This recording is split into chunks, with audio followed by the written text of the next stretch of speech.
Hello guys, welcome Home Maker zone.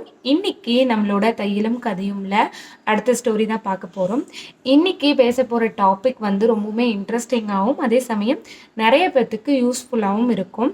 இன்றைக்கி வந்து நான் டெய்லரிங் கிளாஸ் போகிறதோ இல்லை டெய்லரிங் மட்டும் கிடையாது, இந்த மாதிரி பேசிக் கோர்ஸ் ஏதாவது வீட்டில் இருந்தே செய்கிற மாதிரி கற்றுக்கிறது, அந்த மாதிரி கிளாஸ் போகிறத பற்றி தான் இன்றைக்கி வந்து பேச போகிறோம். Let's start the story. Actually நான் வந்து கிளாஸ் போகும்போது நிறைய பேர் என் கூட கிளாஸ்க்கு வந்திருக்காங்க. நான் ஒரு 2-3 இடத்துல போனதாக நான் ஆல்ரெடி வந்து சொல்லியிருப்பேன். அது வந்து பேஸ்டு அந்த சுச்சுவேஷனில் நான் போயிருப்பேன். எனக்கு இன்ட்ரெஸ்ட் வந்து நான் ஒரு இடம் தான் போயிருந்தேன். அங்கேயுமே ஒரு 10-20 பேருக்கு மேலே என்னோட பேட்சில் இருந்திருப்பாங்க. ஆனால் எல்லாருக்கும் அது வந்துச்சா அப்படின்னா கண்டிப்பாக வந்து கிடையாது. சிலருக்கு தான் வந்து நேச்சராகவே அந்த இன்ட்ரெஸ்ட் இருக்கும், நார்மலாகவே அந்த டேலண்ட்டுமே இருக்கும், அதில் இன்ட்ரெஸ்ட்டுமே இருக்கும். எல்லாருக்குமே ஸ்டிச்சிங் கற்றுக்க முடியும், கற்றுக்க முடியாதுன்னு கிடையாது. பட் அதில் சர்வே பண்ணுறதுக்கோ இல்லை அது ஒரு கலை. ஸோ வந்து எல்லாருக்குமே வரணும்னு அவசியமும் கிடையாது, யாருக்கும் வராதுன்னு கிடையாது. இன்றைக்கி வந்து நான் அதை பற்றி தான் பேச போகிறேன். என் கூட கிளாஸ் சேர்ந்த எல்லாருமே கற்றுக்கிட்டாங்களான்னா கற்றுக்கிட்டாங்க, ஓரளவுக்கு கற்றுக்கிட்டாங்க. ஆனால் வந்து அந்த வந்து அடுத்த ஸ்டேஜுக்கு கொண்டு போகிறதோ இல்லை அதில் வந்து நீட் ப்ரெசன்டேஷன் பண்ணுறதோ ஒரு சில பேர்கிட்ட தான் இருக்கும். ஒரு 10 பேர் கிளாஸில் சேர்றாங்க அப்படின்னா ஒரு 5 பேர் தான் வந்து அந்த கிளியரன்ஸ் இருக்குமே. அந்த மாதிரி தான் நான் சொல்கிறேன். இப்போது எல்லாருமே எல்லா கிளாஸுமே சொல்கிறேன், கற்றுக்குறீங்க அப்படின்னா எல்லாருக்குமே எல்லாமே வராது. ஒன்ஸ் நீங்கள் வந்து ஏதாவது கற்றுக்கிடணும், வீட்டிலே இருக்கீங்க ட்ரை பண்ணுறீங்க அப்படின்னா உங்களுக்கு வரலன்னா தாராளமாக வரலன்னு விட்டுடலாம். நம்ம ஸ்டார்ட் பண்ணிட்டோம், நமக்கு வரலன்னா கூட நம்ம ஸ்டார்ட் பண்ணிட்டோம், யாராவது ஏதாவது சொல்லிடுவாங்கங்கிறதுக்காக எதையுமே கண்டினியூ பண்ணாதீங்க. பிகாஸ் நான் என்னோட பேட்சில் பார்த்துருக்கிறதுல ஒரு சில பேர் இப்போ வரைக்குமே, நான் வந்து செகண்ட் ஹேண்ட் மிஷின் வாங்கினேன். சில பேர் என் கூட பண்ணவங்க எல்லாமே, ட்ரைனிங் எடுத்தவங்க எல்லாமே என்ன பண்ணாங்க அப்படின்னா அப்போவே வந்து புது மிஷினாகவே வாங்கிட்டாங்க அவங்க. ஆனால் இன்னுமே அந்த மிஷினை புதுசாக வச்சுட்ருக்கிறதுலாம் நான் கேள்விப்பட்டுட்ருக்கேன். வீட்லேயுமே யூஸ் பண்ணுறதே கிடையாது. அதுக்கான டைம் இல்லாதது ஒரு பக்கம், அதுக்கு அவங்களுக்கு நேச்சராகவே இன்ட்ரெஸ்ட் கிடையாது. அதே மாதிரி தான் வந்து எல்லாமே நீங்கள் அது கற்றுக்கிற எல்லாமே வந்து ஈஸியும் இல்லை, கஷ்டமும் இல்லை. எல்லாமே வந்து கற்றுக்கணுன்னா கற்றுக்க முடியும். பட் அதில் சர்வைவ் ஆகணும், இல்லை அது வந்து உங்களுக்கு அடுத்த ஸ்டேஜ் போகணும் அப்படின்னா இன்ட்ரெஸ்ட் இருந்தால் மட்டும்தான் முடியும். இல்லைன்னா தானாகவே வந்து அது ஒரு கலை, சொன்ன மாதிரி தானாக வரணும். அந்த மாதிரி வராமல் நீங்கள் வந்து ட்ரை பண்ணிகிட்ருக்கீங்க அப்படின்னா தயவு செஞ்சு இப்போவே ஸ்டாப் பண்ணிவிடுங்க.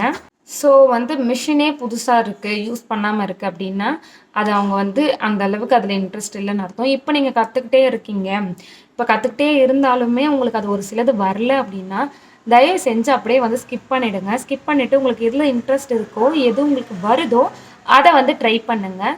நான் ஏன் அந்த மாதிரி சொல்கிறேன் அப்படின்னா நெகட்டிவாக பேசுகிற மாதிரி இருக்கும். ஆக்சுவலி பாசிட்டிவ் சைட்ஸை தான் நிறைய பேர் ஷேர் பண்ணுறாங்க. ஐ மீன் டெய்லருக்கு நடக்கிற நெகட்டிவ் வந்து ஷேர் பண்ணுறாங்க. நான் சொல்கிறது டெய்லரிங்கில் இறங்கும் போதே உங்களால் கற்றுக்க முடியும். அந்த கிளாஸஸ்லாம் எடுக்கிறவங்க சொல்கிறேன், இன்ஸ்டியூட் எடுக்கிறவங்க 100 பேர் ரெடி பண்ணுறாங்க அப்படின்னா அதில் வந்து ஒரு 20 பேர் தான் வந்து பர்ஃபெக்டாக டெய்லரிங்க்குன்னு ரெடி ஆவாங்க. மீதி பேர்லாம் வந்து ஒரு லீவுக்காக கற்றுக்கிறதோ, ஒரு ஹாபிக்காக கற்றுக்கிறதோ, இல்லை வீட்டில் மட்டும் அந்த மாதிரி கற்றுக்கிறதும் இருக்கிறாங்க. மேக்ஸிமம் பார்த்தீங்க அப்படின்னா ஒரு டைம் பாஸ்க்காக பண்ணிவிட்டு விடுறவங்க தான் ஜாஸ்தி. இதில் யாருக்கு வந்து யூஸ் ஆகுது அப்படின்னா இன்ஸ்டியூட்டுக்கு தான் யூஸ் ஆகுது. நான் இன்ஸ்டியூட்காரங்களை குறை சொல்ல மாட்டேன், வராங்க, அவங்க எடுக்கிறாங்க, அவங்களுக்கு அவங்க ஃபீஸ் பே பண்ணுறாங்க. எல்லாருக்குமே புரியுமானாலும் புரியாது சீரியஸ்லி. ஏன்னா எனக்குமே ஸ்டார்டிங்கில் சுத்தமாக புரியல, இப்போயுமே நான் லேர்ன் பண்ணிட்டு தான் இருக்கேன். ஏன்னா இது வந்து ஒரு பிஸ்னஸ், இதில் வந்துட்டு அடுத்தடுத்த லேர்னிங் அப்டேட்ஸ் தான் இருக்குமே தவிர புதுசான விஷயங்கள் தான் இருக்குமே தவிர இது வந்து பழசும் ஆகாது. நீங்கள் ஃபுல்லாக கற்றுக்கிட்டீங்கன்னு சொல்லவும் முடியாது. பிஸ்னஸை பொறுத்த வரைக்கும் அதுதான் உண்மை. முழுசாக எல்லாமே தெரிஞ்சிச்சு, முழுசாக எல்லாமே கற்றுக்கிட்டேன்னு முதல்ல வந்து யாருமே கிடையாது. ஏன்னா அதில் புது அப்டேட்ஸ் வந்துகிட்டே இருக்கும். அது சம்மந்தப்பட்டது நான் என்ன சொல்கிறேன் அப்படின்னா, உங்களுக்கு இன்ட்ரெஸ்ட் இருக்குது, ஒரு ஸ்டேஜில் அடுத்த ஸ்டேஜுக்கு போக முடியுது அப்படின்னா சூஸ் பண்ணுங்கள். இப்போ ஹோம் மேக்கராக இருந்துட்டு அதுக்கப்புறமா வந்து கண்டிப்பாக ஏதாவது ஒன்று பண்ணியாகணும் அப்படின்னு ட்ரை பண்ணுறவங்களுக்கு நான் சொல்கிறேன். நீங்கள் வந்து வரல அப்படின்னா டெய்லரிங் ட்ரை பண்ணுறீங்க, சுத்தமாகவே வரல அப்படின்னா விட்டுருங்க. விட்டுட்டு வேறு ஏதாவது உங்களுக்கு வரும். நேச்சராகவே நிஜமாகவே ஒவ்வொருத்தருக்கும் ஒரு டேலண்ட் இருக்கும், நேச்சராகவே வரும். அதில் ஏதாவது ஒன்று ஃபோக்கஸ் பண்ணுங்கள். என்னடா நம்ம ஸ்டார்ட் பண்ணிட்டோம், மிஷின் வாங்கிட்டோம், நிறைய பேர் ஒரு 3000 2500 வந்து செகண்ட் ஹேண்ட்லேயே வந்து செகண்ட் ஹேண்ட்லாம் வாங்கி வச்சுருப்பீங்க, சின்ன மிஷின்லேருந்து எல்லாமே. இருக்குன்றதுக்காக கற்றுக்கவும் கூடாது, நம்மளுக்கு வரலன்றதுக்காக விட்டுறவும் கூடாது. நான் என்ன சொல்வேன் அப்படின்னா, உங்களுக்கே தெரியும் உங்களுக்கு அதில் டேலண்ட் இருக்கா, இன்ட்ரெஸ்ட் இருக்கா அப்படிங்கிறது. அது தெரிஞ்சு நீங்கள் ட்ரை பண்ணுங்கள். வெறுமனே வந்து லீவுக்காக ட்ரை பண்ணுறவங்கள நான் சொல்லலை. ஹோம் மேக்கராக இருக்கீங்க, அடுத்து ஏதாவது பண்ணணும் வீட்டில் இருந்து அப்படிங்கிறவங்களுக்கு தான் நான் வந்து எஸ்பெஷலி சொல்கிறேன். இதை நான் நிறைய பேர்கிட்ட பார்த்துட்டேன். முதல்ல கற்றுக்குறாங்க, வீட்லேயுமே ஸ்டிச் பண்ணுறாங்க. கொஞ்சம் வந்து அப்படி இப்படி ஸ்டிச் பண்ணியிருந்தா கூட பண்ணிடுறாங்க. நெக்ஸ்ட் வந்து சடனாக அடுத்த பீக்லேயே வந்துட்டு ஷாப் ஓப்பன் பண்ணிடுறாங்க. பிகாஸ் அமௌண்ட் இருக்கும் அவங்கக்கிட்ட, எல்லாமே இருக்கும். பட் வந்து இந்த ஷாப் ஓப்பன் பண்ணுற வரைக்கும் ஒரு ஸ்பீடு வந்து ஷாப் ஓப்பன் பண்ணதுக்கப்புறம் இருக்காது. ரீசன் வந்து இதுதான். ப்ராப்பராக வந்து கற்றுக்கிறது கிடையாது, ப்ராப்பராக வந்து அவங்களுக்கு இன்ட்ரெஸ்ட் இருக்காது. பட் நம்ம ஸ்டார்ட் பண்ணிட்டோம் ஏதாவது பண்ணணுங்கிறதுக்காக பண்ணுறவங்களாம் இருக்கிறாங்க. ஸோ அது அப்படியே ஸ்லோ டவுன் ஆகிடுது. அது வந்து பெரிய லாஸ் உங்களுக்கு. ஸோ பிகினிங்கில் ஒரு ஹோம் மேக்கராக இருக்கீங்க, அடுத்து ஏதாவது பண்ணணும் அப்படின்னா பிகினிங்லேயே வந்து உங்களுக்கு இது வருதா வரலையான்னு சொல்லி அனலைஸ் பண்ணுங்கள்.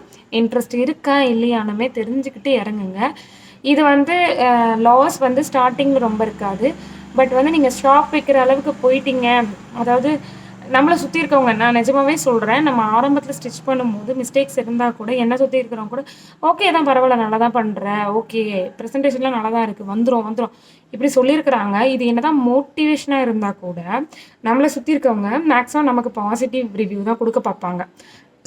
கற்றுக்கும் போது ஸ்டிச் பண்ணி கொடுக்கும்போது தான் தெரியும், ஒரு அமௌண்ட்டு வாங்கி ஸ்டிச் பண்ணி கொடுக்கும்போது தான் தெரியும் நம்மக்கிட்ட இருக்க நெகட்டிவிட்டி எவ்வளோ, நம்மக்கிட்ட இருக்க மைனஸ் எவ்வளோ அப்படின்ட்டு. பட் அதையுமே வந்து கடந்து வர அளவுக்கு தைரியம் எல்லாருக்குமே கிடையவே கிடையாது. இப்போ வந்து பொறுமை ரொம்ப முக்கியம். அது இல்லை அப்படின்னா, ஒரு 2 ப்ளவுஸில் ஏதாவது ஒரு கஸ்டமர் ஏதாவது சொல்லிட்டாங்கன்னா, இப்படி நான் 4 பேர்கிட்ட திட்டு வாங்கியோ எதனா பண்ணி ஆகணுமா அப்படின்னு சொல்லி ஸ்கிப் பண்ணுறவங்க தான் அதிகம். நான் அதனால தான் திரும்பவும் சொல்கிறேன். இதில் நான் சொல்ல வர்றது என்ன அப்படின்னா, அகெயின் அண்ட் அகெயின் என்ன சொல்கிறேன் அப்படின்னா, நீங்கள் வந்து ஸ்டார்ட் பண்ணுங்கள், ஏதாவது பண்ணுங்கள், ட்ரை பண்ணுங்கள். ஆனால் அது உங்களுக்கு வருதா, அது உங்கள் ஏரியாவுக்கு சூட் ஆகுமா, உங்களுக்கு அது ஓகேவா, உங்களோட ரொட்டீனில் வந்து அதை நீங்கள் ஃபாலோ பண்ண முடியுமா, இதை அடுத்த ஸ்டேஜுக்கு கொண்டு போகிற அளவுக்கு உங்களுக்கு டேலண்ட் இருக்கா, டேலண்ட்டை வளர்த்துக்கிற அளவுக்கு உங்களுக்கு டைம் இருக்குது, உங்களால் முடியும் அப்படின்னு நீங்கள் 100% நம்புறீங்கன்னா இறங்குங்க. இல்லை ஏதோ ஒரு டென்ஷனுக்காக யாராவது ஏதாவது பண்ணணும் அப்படிங்கிறதுக்காக அர்ஜென்சியில் வந்து இந்த மாதிரி கற்றுக்கிறதுக்கு இறங்காதீங்க. இதெல்லாம் தான் வந்து நிறைய ஃபன்னி வீடியோஸாக போய் நிற்கிது. இதனால் என்ன ஆகுது அப்படின்னா, டெய்லர் ஃபீல்டு வந்து அதிக மாதிரி தெரியும். நிஜமாகவே சொல்கிறேன், டெய்லர்ஸ் வந்து ஜாஸ்தியாக தெரியும். ஆனால் பார்த்தீங்கன்னா கைவிட்டு எண்ணக்கூடிய கொஞ்சம் பேர் தான் நல்லா ஸ்டிச் பண்ணுற மாதிரி சொல்லுவாங்க. மீதி எல்லாருமே வந்து நான் வீடியோஸ் நிறைய பார்த்துருக்கேன். வீடியோஸ்லையுமே வந்து நெகட்டிவ் தான் அதிகமாக பரவும், பாசிட்டிவ் விட அதிகமாக நெகட்டிவ் தான் பரவும். ஒரு தொழில் ஸ்டார்ட் பண்ணிட்டு இருக்கேன், அது வந்து கண்டினியூ பண்ணிட்டு இருக்கீங்க அப்படின்னா அது வந்து கண்டினியூ ஆகும்போதே உங்களுக்கு தெரிஞ்சிடும். ஒரு கஸ்டமர் உங்ககிட்ட ரெகுலராக வராங்களா இல்லையாங்கிறத பொறுத்தே உங்களோட அந்த ஒர்க் வந்து உங்களுக்கு நல்லாவே தெரிஞ்சிடும். ஸோ நீங்கள் எது வேணாலும் கற்றுக்கோங்க, ட்ரை பண்ணுங்கள், செய்யுங்க. ஆனால் அதில் உங்களுக்கு இன்ட்ரெஸ்ட் இருக்கா, அது உங்களுக்கு கண்டினியூ பண்ண முடியுமான்னு பார்த்துட்டு பண்ணுங்கள். பிகாஸ் பிஃபோர் ஹோம் மேக்கராக இருக்கும்போது, ஐ மீன் மேரேஜுக்கு முன்னாடி நீங்கள் இருக்கிற டிசிஷன் உங்களை மட்டும்தான் பாதிக்கும். உங்கள் பேரண்ட்ஸ்க்கு அது பெரிய இதுவாக இருக்காது. இந்த மாதிரி செலவுகள் வந்து பரவாயில்ல கற்றுக்கிட்டா அதனால் பண்ணோம் அப்படின்னு இருக்கும்.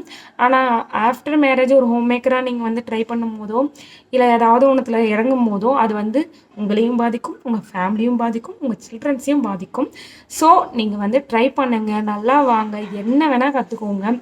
ஆனால் அதில் உங்களுக்கு இன்ட்ரெஸ்ட் இருக்கா, அடுத்த ஸ்டேஜ் போக முடியுமா, ஏதாவது வந்து சம்பாதிக்கணும்னு ட்ரை பண்ணுறவங்க கண்டிப்பாக இன்ட்ரெஸ்ட் இருக்குது, என்னால் முடியும், எனக்கு கற்றுக்கிற டேலண்ட் வருது, எனக்கு அதில் வருது, டேலண்ட் இருக்குது அப்படின்றவங்க கண்டிப்பாக கற்றுக்கோங்க.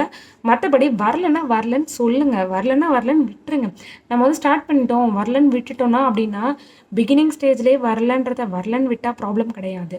இன்னொருத்தவங்களுக்காக அந்த 4 பேருக்காக யோசித்து ஒரு ஸ்டேஜுக்கு மேலே பரவாயில்ல போயிடலான்னு சொல்லி கடைசியில் போய் பெருசாக காலவாரி விடும்போது அது அந்த 4 பேருக்கு எந்த வித பாதிப்பும் கிடையாது.